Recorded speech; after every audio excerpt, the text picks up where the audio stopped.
The ACC is next in my conference tournament predictions, and this conference is a lot better than it was last season. And the ACC tournament could be the deciding factor for a lot of teams on whether or not they are in the March Madness field come Selection Sunday. But before we begin, if you enjoy the content, please consider dropping a like on the video and subscribing to the channel. And now, let's jump into it. And first up in our ACC tournament predictions, we have the Stanford Cardinal at number 10 taking on the 15th-seeded Pittsburgh Panthers. And in this one, I really like what Stanford has been doing as of late. They're on a 4-game winning streak, which includes a win over Pittsburgh, where Stanford was able to win 75-67. And if you don't know from Stanford, they have one of the most underrated freshman guards in the entire country in Ibuka Okori. He is one of the top scorers in all of college basketball, and what he can do for this team on the offensive end is absolutely amazing and so fun to watch. On the Pittsburgh side, they have 4 different guys that average double figures, and then a couple of other around 9-point per game scorers. So there's not just one guy that's going to beat you. It's really by committee. But as a whole, this season, they have had a tough year. Pittsburgh is just 12-19 on the year, 5-13 in ACC play. And Stanford right now needs this win to get into the NCAA tournament. As of now, in most bracketology, they're in that first 4 out section. So if they can grab a couple of wins in the ACC tournament, I think they'll be able to make March Madness. And so I think this team is going to be motivated and trying their best, obviously, to win this one. So I do have Stanford getting the win and advancing past Pitt to the second round of the ACC tournament. And next, we have the SMU Mustangs, who have fallen all the way down to the 11 seed in the ACC, taking on Syracuse at the 14 seed. And right now, SMU has no business being in this game to me. They have dropped their last 4 games in ACC play to end the season and are now 19-12 and 8-10 in the conference. And then Syracuse, they're 15-16 on the season and 6-12 in the conference. But for Syracuse, this team is obviously playing for their life. They're going to have to win the ACC tournament if they want any shot at getting into March Madness. And if you look at their roster, I truly believe this Syracuse team should be better than what it is. They have a win earlier in the season over Tennessee, and once that happened, I thought they were going to get on the right track, but they're on their own 5-game losing streak and have lost 7 of their last 9. You still have really good pieces, though, like Donnie Freeman, Nathan George, JJ Starling, Nate Kings. But this team has just not been able to put it all together at all this season. And then for SMU, they have played themselves into the bubble with all of the losses that they've taken recently. And they have been against teams that aren't necessarily the best, like Cal, Stanford, Florida State. But in this game, I do think SMU's offense is going to be a bit too much. However, it's good to note Syracuse did beat SMU in their one matchup this season, 79-78 at home. So this is going to be a revenge game for SMU. Also, I think the Mustangs need to win at least one game to solidify their spot in the NCAA tournament. I don't think it's safe right now. You also have a backcourt in Boopy Miller, Jerome Pierre, and BJ Edwards that I think is just a lot better than what Syracuse has. And then down low, Samet Yigitoglu, this 7-footer, I think he's a really solid piece for this team as well. So I really like Andy Enfield's squad, and I think they're going to be motivated as well because they need to win this game in order to solidify their spot in the NCAA tournament. So I have the Mustangs advancing. And in our last game of the first round of the ACC tournament, we have the 12 seed as Virginia Tech taking on the 13 seed as Wake Forest. And Virginia Tech is another one of these ACC bubble teams that needs to get a few wins in order to solidify their spot in the ACC tournament, because right now I believe they're on the outside looking in. And in this matchup, when they played previously, it was Wake Forest that was able to get the win, 81-78. And the big storyline from that one was Virginia Tech's turnovers, as they had 19 of them. So in this game, Virginia Tech is going to have to try and limit the turnovers. But looking at Wake Forest, this team is solid. I know they're 16-15 on the year and 7-11 in the ACC, but they have guys like Juke Harris, Miles Colvin, Nate Calmes, Trevon Spillers, just a lot of really good pieces on this team. It just seems like they haven't been able to put it all together, especially especially in ACC play. But then for Virginia Tech, I mean, this is a team that has got to win over Clemson, one of the better teams in the ACC. In their last game, they lost by 4 points on the road at Virginia in a rivalry game where I think they could have got the win. And in the ACC, it's just been up and down so far, but for Virginia Tech, with guys like Amani Hansberry, Ben Hammond, Neoclis Avdalas, and more, I think this team has enough and should be able to get the win on a neutral site against Wake Forest. The biggest thing, as I mentioned, if they limit the turnovers and can shoot a little better from deep, I really like this Virginia Tech team, and I think they have a chance to go on a run here. So I have the Hokies advancing and moving on to the second round. And in our first matchup of the second round of the ACC tournament, we have Stanford taking on NC State. So this will be Stanford's second game of a back-to-back, and I do think that could hurt them, combined with the fact that this is obviously a neutral site game, but it's on the East Coast, and Stanford has to travel all the way over from the West Coast, so that is something that I am considering in this one. But this is actually a rematch of the regular season finale between these two teams, where Stanford was able to go on the road to NC State and beat the Wolfpack 85-84 behind Ibuka Okori's 33 points. This game was one of the best games in the ACC all season, and with Stanford coming up with the win, obviously it shows that they have the ability to beat this NC State team. Also, these teams are both trending in the opposite directions right now, with NC State losing their last 4 games and 6 of their last 7, and Stanford winning their last 4 games and 6 of their last 8. And so Will Wade's squad desperately needs this one. They've actually played themselves into the bubble as well. I think they're a bit safer than what SMU is right now, but I wouldn't mess around. I would definitely try and get this win just to solidify it. But for Stanford, they're in the same spot. They're going to need this win in order to make sure that they're getting to the NCAA tournament. In their first meeting, NC State did not shoot the ball well. They missed 9 free throws that could have helped win them the game. Also, you had a guy like Darion Williams who went 0 for 3 from 2 and 1 for 5 from 3, so just finished with 4 points on the game. I believe in this matchup, he would do a bit more and be a bigger offensive force for this Wolfpack team. Also, I gotta think that Will Wade is going to put a guy like Quadir Copeland or Trey Holloman on Ibuka Okori and try and keep him in check, because if you can limit him to less than 30 points, I think NC State has a really good shot at winning this game. So I am going to be going with the Wolfpack to get this win and move on to the next round. Next, we have SMU going up against Louisville, who is the 6th seed in the ACC tournament, which is surprising, but the Cardinals finished 11-7 in ACC play, 22-9 on the season. And for this team, where they're at, they are a lot higher in predictive metrics, up to 14th in KenPom. So if you're looking at them from a predictive standpoint, this team is a lot better than a 6th seed in the ACC tournament. They're top 15 in offensive efficiency, top 30th in defensive efficiency, and obviously they have a guy like Michael Brown Jr., who, as long as he plays in the ACC tournament, I think he will be a big factor in that one. You also got Ryan Conwell, Javon Hadley, Sanan Defru, Adrian Woolley has stepped up in big points for this team as well. I really like what Pat Kelsey has on this Louisville roster, as long as they can put it all together. And we know when this offense gets going, they can beat just about anyone in the entire country. And for SMU, like I mentioned, they would be coming off a win over Syracuse in this one, but have lost 4 straight in the regular season prior to this. When these teams met up earlier in the year, it was SMU who was able to get a win at home, but then Louisville won the matchup at home as well. So they split the season series,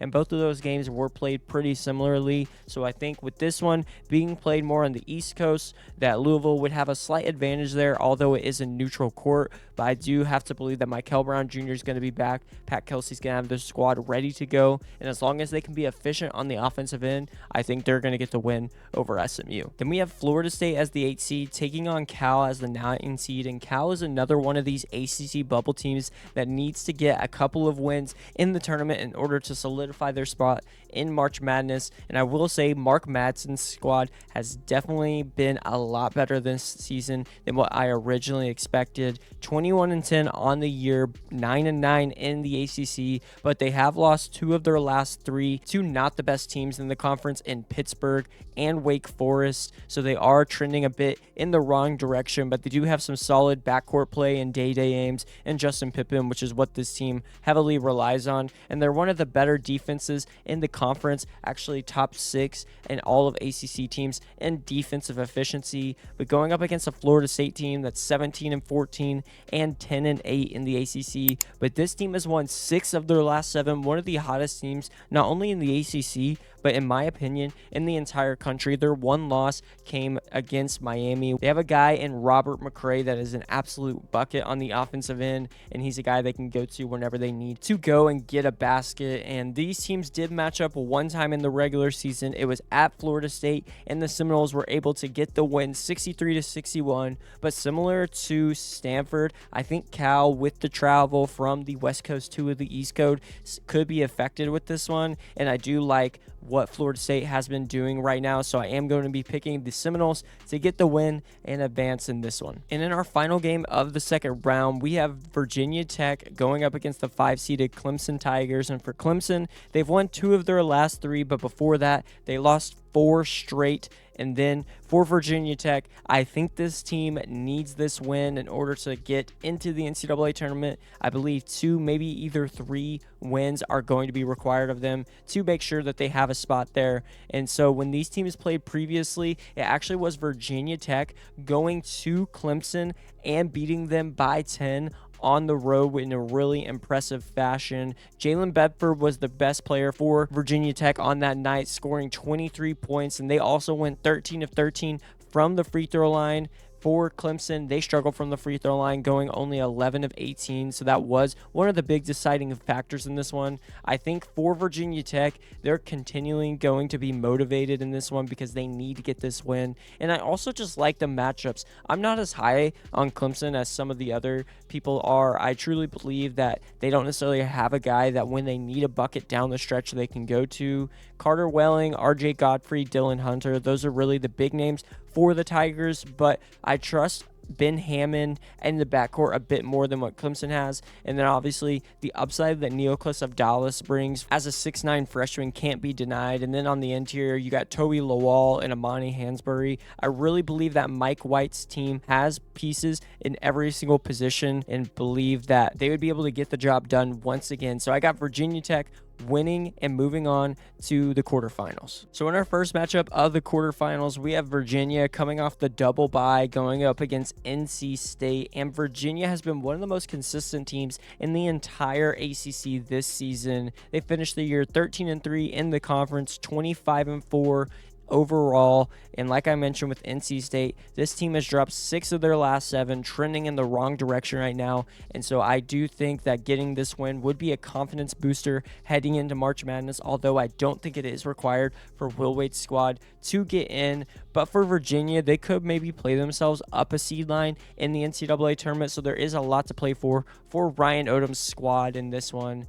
You obviously have a really good roster in the front court and guys like Tice DeRedder, Johan Grunlow. And then on the wings, it's Malik Thomas. Jakari White comes in off the bench and is a flamethrower. You got Sam Lewis. And then in the backcourt, it's Chance Mallory and Dallin Hall. This team, top to bottom, is one of the best rosters in the entire country. And I might be a little higher on Virginia than some, but I truly love what Ryan Odom has done with this team so far this season. These teams, Virginia and NC State, did match up twice in the regular season, and Virginia was able to get the win both times, one by 25 points and another by nearly 30. So they've dominated this matchup, and like I mentioned in previous videos, I know it's tough to beat a team 3 times in one season, but I just believe with Virginia's roster and overall how they're playing, they're better at just about every single thing than NC State. So I'm going to be picking Ryan Odom and Virginia to get another win over the Wolfpack and advance to the semifinals. Next, we have Miami as the 3 seed going up against Louisville in what would be a rematch of the regular season finale, where Louisville went on the road to Miami and beat them 92-89.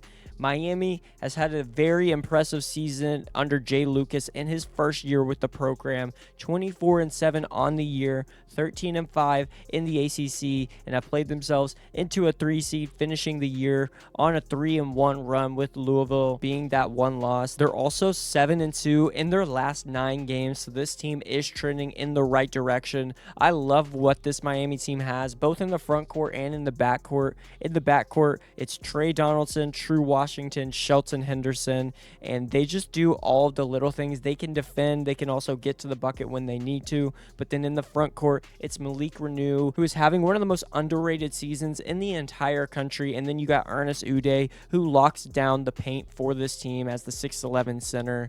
And then going up against Louisville, like I've mentioned, we know what they can do from the offensive end. I think Louisville's front court is lacking, and Miami definitely has the edge in that department. But when it comes to the backcourt, I have to go with Michael Brown Jr. and Ryan Conwell, as well as Adrian Woolley, who I think is going to be an X factor for this Louisville team in the ACC tournament and in March Madness. And in that 3-point win that Louisville had over Miami on the road, Michael Brown Jr. actually didn't play, so that is something that I am taking into consideration. And I just think this Louisville team is that much better with him in the lineup, and I believe he will be here and ready in the ACC tournament. So I'm going with the Cardinals to advance and move on to the semifinals. Then we have Duke as the 1 seed in the ACC tournament, which is no surprise, taking on Florida State. Duke having a remarkable season once again under Jon Scheyer, 29-2 in the regular season overall, 17-1 in conference play, with their one loss coming at North Carolina on that buzzer beater.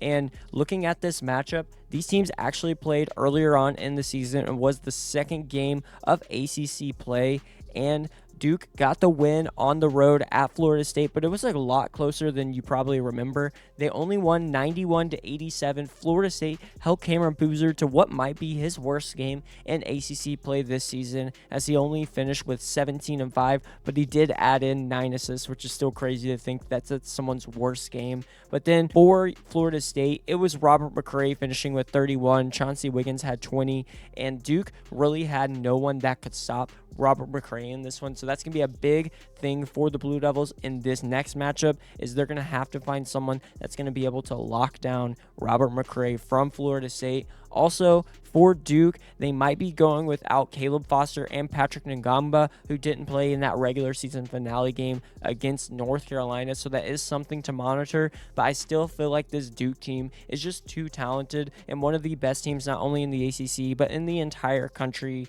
If Ngamba doesn't go, you still have a guy like Malik Brown, who would be starting for most teams in the country. And then no Caleb Foster, you can start a guy like Caden Boozer, who is great role player there at the point guard position.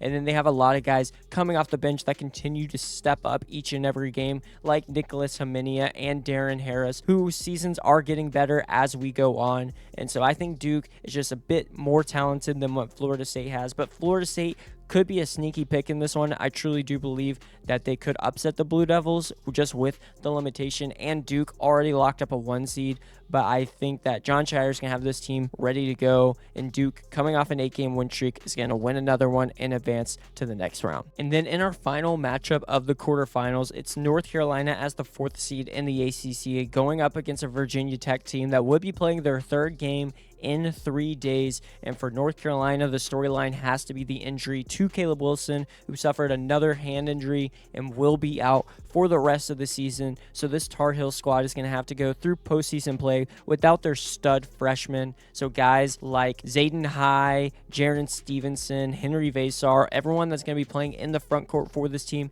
is going to have to step up even more. But what we've seen from North Carolina without Caleb Wilson has actually been surprising to me. In their last 5, they're 4-1 with that 1 loss coming to Duke, who is arguably the best team in the country. It was on the road at Cameron Indoor. So I think North Carolina's ceiling is higher than what I originally expected without Caleb Wilson, although I don't think it's anywhere near what it could have been. And then for Virginia Tech, like I mentioned, this will be their third game in 3 days. They did play North Carolina in that stretch where they didn't have Caleb Wilson, and they were not able to come up with the win. They lost 89-82, but it was on the road in Chapel Hill, so I do think this being on a neutral site could be a little better for them. And in that matchup, they did allow North Carolina to shoot 30 free throws, which was the determining factor in this one, as North Carolina made 12 more than them. And so if Virginia Tech can limit North Carolina's free throws, I truly believe they have a shot to win it. And even though third game in 3 straight days, that could help them just be a little more warm and ready to go than the Tar Heels. So I am going to be picking another upset with Virginia Tech advancing to the semifinals, and once again with this win solidifying their spot in the NCAA tournament. And in our first semifinal matchup, it's the Virginia Cavaliers going up against the Louisville Cardinals. And surprisingly, with the ACC scheduling, this is actually a matchup that hasn't happened yet, and I think it might be the best matchup of the entire tournament, so I really hope we get to see it. Louisville, as I mentioned, the 6th seed in the tournament, just 11-7 in conference play, but they have been dealing with injuries throughout, but I think everybody is getting healthy right around now, which is great for the postseason. Then you got Virginia, who has been one of the most consistent teams in the entire ACC this year. And looking at the predictive metrics, it's actually Louisville that is higher, as they're 14th in KenPom compared to 20th for Virginia. So for Louisville, they're 14th in offensive adjusted efficiency and 30th in defensive adjusted efficiency.